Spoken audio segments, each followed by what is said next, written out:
ఉంది అంటే మనం అటువంటి నిత్యకృత్యాలు చేయాలి కాబట్టి అటువంటి హిస్టరీ మనకు నేర్పిస్తుంది. అంటే ఇది మన తప్పు కాదు, మనకు ఇచ్చినటువంటి పాఠ్యాంశాల తప్పు. అంటే పాఠ్యాంశాల తప్పు ఎందుకు ఉంది అంటే పాలకులు ఆ విధంగా ఉండే కాబట్టి వాళ్ళు అటువంటి పాఠ్యాంశాలు చేసింది. అదే గురు గోవింద్ సింగ్ ఇలాంటి చరిత్ర తెలుసుకోవడంతో మీ లోపల ఒక వీరత్వం భావన వస్తుంది. ఎందుకు వస్తుంది? గురు గోవింద్ సింగ్ అనే వారు ఖాల్సా పంత్ ఒక స్థాపకులు, అదో గురు సిక్కు పరంపరలు. అంటే మనం గురునానక్ జీ గురించి తెలుసుకున్నాం కదా, మొదటి గురువు అని.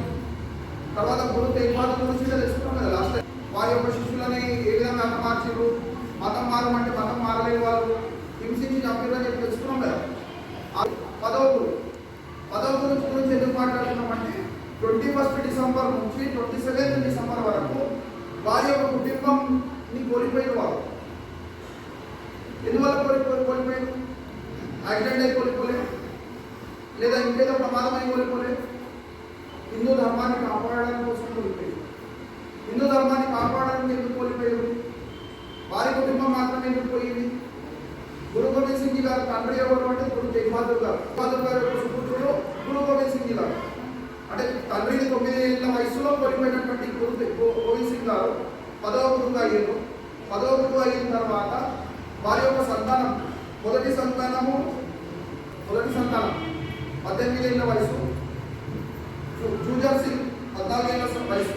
వీళ్ళిద్దరు కూడా యుద్ధభూమిలో యుద్ధం చేస్తూ వీరగతి పొందినటువంటి వాళ్ళు. యుద్ధం చేస్తూ అంటే 14 ఏళ్ల వయసులో కత్తి పట్టి యుద్ధం చేసారు, 18 ఏళ్ల వయసులో కత్తి పట్టి యుద్ధం చేసారు. ఎవరి కోసం చేసారు అంటే వాళ్ళ రాజ్యం కోసం కాదు, హిందువుల అస్తిత్వం కాపాడడానికి కోసము, హిందువుల తిలకధారణ చేయడానికి కోసము, హిందువులు రాబోయే తరంలో హిందువులుగా బతకడానికి కోసం. గురు గోవింద్ సింగ్ గారు అన్న ఒక మాట అన్నది, 1.25 लाख లడాకుతో గురు గోవింద్ సింగ్ జీ కైలాము అని. అంటే 1.25 లక్ష మంది వైపు నుండి కొట్టాడేవాడు గురు గోవింద్ సింగ్ జీ అని. అంటే ఒక వ్యక్తి గురు గోవింద్ సింగ్ జీ ఎవరైతే ఉన్నారు కదా, 1.25 లక్ష మంది వైపు నుండి కొట్లాడే వ్యక్తి గురు గోవింద్ సింగ్ జీ. అప్పుడే నేను నా పేరు గురు గోవింద్ సింగ్ జీ అనుకుంటాను. యాక్చువల్గా వారి పేరు గురురాయ్. వైశాఖి రోజు, ఏప్రిల్ నెలలో వైశాఖి రోజు ప్రసంగిస్తుంటారు. ప్రసంగిస్తున్నటువంటి సందర్భంలో మళ్ళీ కనెక్ట్ అయితే మళ్ళీ అజిత్ సింగ్ దగ్గరకు వస్తాను. అయితే వైశాఖి రోజు 80,000 మందితో సభ అవుతుంటుంది. సభ అవుతున్న సందర్భంలో గురు గోవింద్ సింగ్ గారు అడుగుతారు జనాన్ని, నా గురించి గురువు గురించి ఎవరైనా ప్రాణాలు అర్పించే వాళ్ళు ఉన్నారా అని. అందరిలో మౌనం ఉండిపోతుంది. ఇప్పుడు ఏ విధంగా అయితే మౌనం ఉంది కదా ఇక్కడ, ఇట్లాంటి మౌనం అందరిలో ఉండిపోతుంది. అంటే 80,000 మంది గురువు కోసం ప్రాణాలు అర్పించే వాళ్ళు ఎవరు ఉన్నారా అడిగినప్పుడు అందులో మొదటి వ్యక్తి లేస్తాడు. లేచిన తర్వాత అతను తీసుకొని లోపల టెంట్లో తీసుకొని వెళ్తాడు. టెంట్ లోపల తీసుకెళ్ళిన తర్వాత కత్తి రక్తంతో బయటకు వస్తారు. వాడు లోపల పోయిన వ్యక్తి బయటకు రావడం, రక్తంతో కలిసినటువంటి కత్తితో బయటకు వస్తాడు. మళ్ళీ రెండో వ్యక్తి చేస్తాడు, మళ్ళీ రెండో వ్యక్తిని తీసుకొని వెళ్తాడు. మళ్ళీ కత్తితో రక్తంతో కలిసిన కత్తితో బయటకు వస్తాడు. మళ్ళీ మూడో వ్యక్తి చేస్తాడు, నాలుగో వ్యక్తి చేస్తాడు, ఐదో వ్యక్తి చేస్తాడు. ఐదుగురిని మళ్ళీ ముగ్గురు తీసుకొని మళ్ళీ లోపలికి వెళ్తారు. మళ్ళీ రక్తం కత్తితో బయటకు వస్తారు. 80,000 మంది జనాలు ఉన్నారు. అందులో నుంచి 5 మంది గురువు గురించి ప్రాణాలను త్యాగం చేస్తాము, సమర్పిస్తామని చెప్పేసి ముందుకు వచ్చింది. వాళ్ళని పంచి ప్యారీ అన్నారు. సరే వాళ్ళని లోపల తీసుకుపోయారు, కత్తి రక్తంతో వచ్చిండు. ఇప్పుడు అందరికీ ఒక ప్రశ్న వదలేదు కదా మనసులో, అంటే గురువు ఎందుకు తీసుకుపోయి చంపిండు అని అనిపిస్తుంది కదా, కానీ చంపలేదు. అక్కడ చంపలేదు. అంటే వారి సమర్పణ భావం, ధర్మం పట్ల నిష్ఠ ఎంత ఉంది అని ఒక చిన్న పరీక్ష చేసింది. ఆ పరీక్షలో భాగంగా ఒకరిని తీసుకుపోయారు, ఇద్దరిని తీసుకుపోయారు, ఇంకా ముందు వచ్చిన వాళ్ళని కూడా తీసుకెళ్ళారు. రక్తం గదిలో బయటకు వచ్చినట్టే మిగిలిన వాళ్ళకి భయం పుట్టాలి, తీసుకుపోయి తలలు నరుక్కుంటూ లోపల అని చెప్పేసి భయం పుట్టాలి అని చెప్పేసి ఒక అంటే పరీక్ష చేసిండు జనాల్లో. అంటే మొదటి వ్యక్తి అయిపోయాడు, రెండో వ్యక్తి అయిపోయాడు, మళ్ళీ ముగ్గురు అయిపోయారు. అప్పుడు 5 తీసుకొని పంచి ప్యారీ అని చెప్పేసి ఖాల్సా పంత్ ఒక స్థాపన.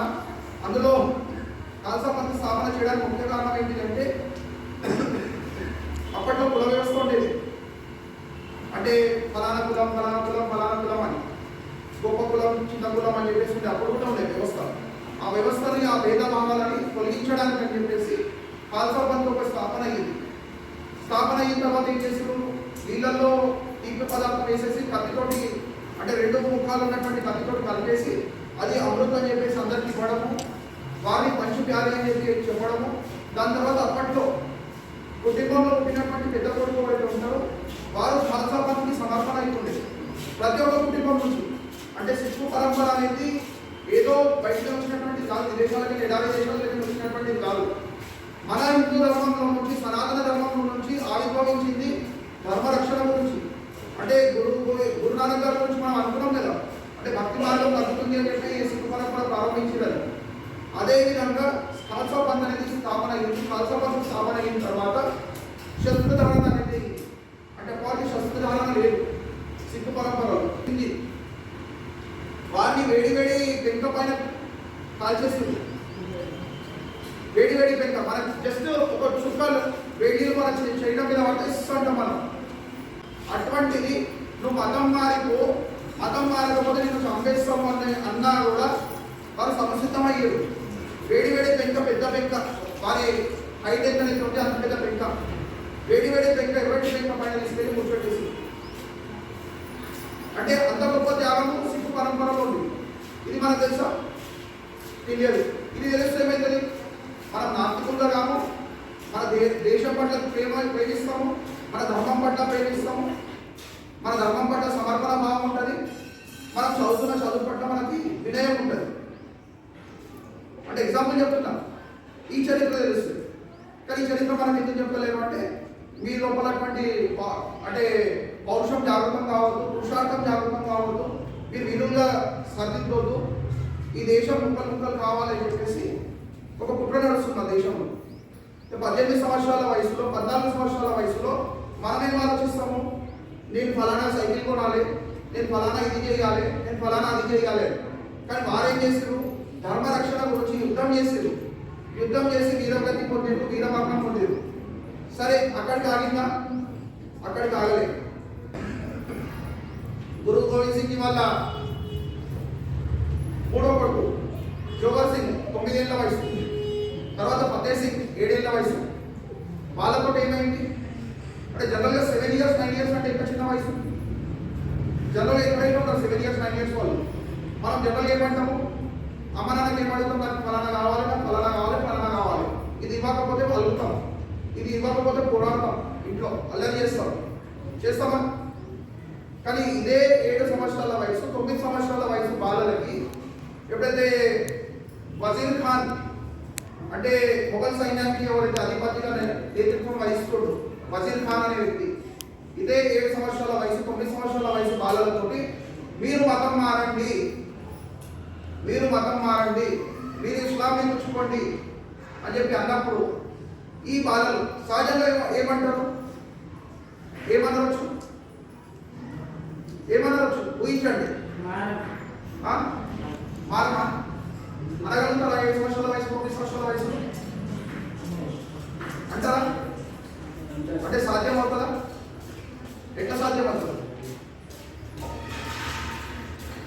ఇప్పుడు ఇక్కడ ఉన్నటువంటి వాళ్ళని ఒకవేళ మనం బెదిరించినాం అనుకో, ఒక ఎగ్జాంపుల్ చెప్తున్నాం, ఇక్కడ ఉన్నటువంటి 7 సంవత్సరాలు 9 సంవత్సరాల పిల్లలను ఒకవేళ మనం బెదిరించినాం అనుకో, వాళ్ళు ఏదైనా ఒప్పుకుంటారు కదా. మరి అదే గురు గోవింద్ సింగ్ వాళ్ళ కుమారుడు ఎవరైతే ఉన్నారు, ఇద్దరు 7 సంవత్సరాల వయసు, 9 సంవత్సరాల వయసులో కలిగినటువంటి కుమారుడు ఎప్పుడైతే మతం మారండి మీరు, లేకపోతే మిమ్మల్ని చంపుతామన్నప్పుడు వారి అంటే సమాధానం ఏ విధంగా ఉంది అంటే, మీరు మమ్మల్ని సజీవంగా గోడ లోపల బంధించండి కానీ మేము మతం మారం.